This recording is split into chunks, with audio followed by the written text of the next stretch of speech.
Trump requests dismissal of charges in Georgia election interference case. Donald Trump's attorney in Georgia has asked the state's appellate court to dismiss election interference charges against the president-elect, arguing that a sitting president is completely immune from indictment or any criminal process, state or federal. The filing by attorney Steve Sadow before the Georgia Court of Appeals asks the court to dismiss Trump's appeal of a lower count decision to allow Fulton County District Attorney Fani Willis to remain as prosecutor on the case, because the Fulton County Superior Court no longer has jurisdiction, given Trump's electoral victory. The filing cites the Department of Justice's decision to end federal prosecutions against Trump last month, and a finding in 2000 by the Office of Legal Counsel that the president cannot be subject to local prosecutors' criminal enforcement. The Constitution forbids placing into the hands of a single prosecutor or grand jury the practical power to interfere with the ability of a popularly elected president to carry out his constitutional functions, Sadow wrote, quoting the OLC memo.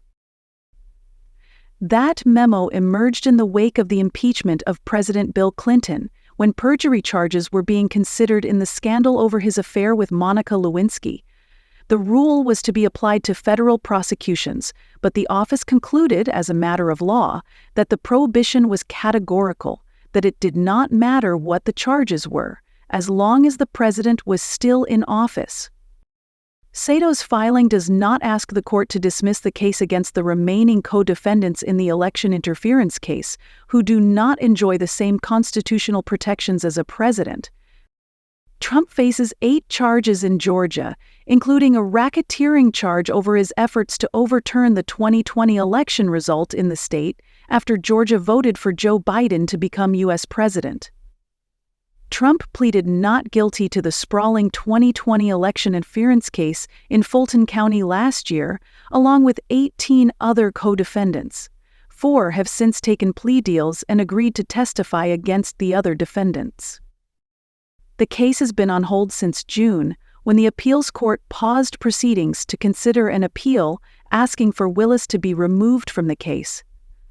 Defendants argue that Willis's relationship with former special prosecutor Nathan Wade created an impermissible conflict of interest and appearance of impropriety.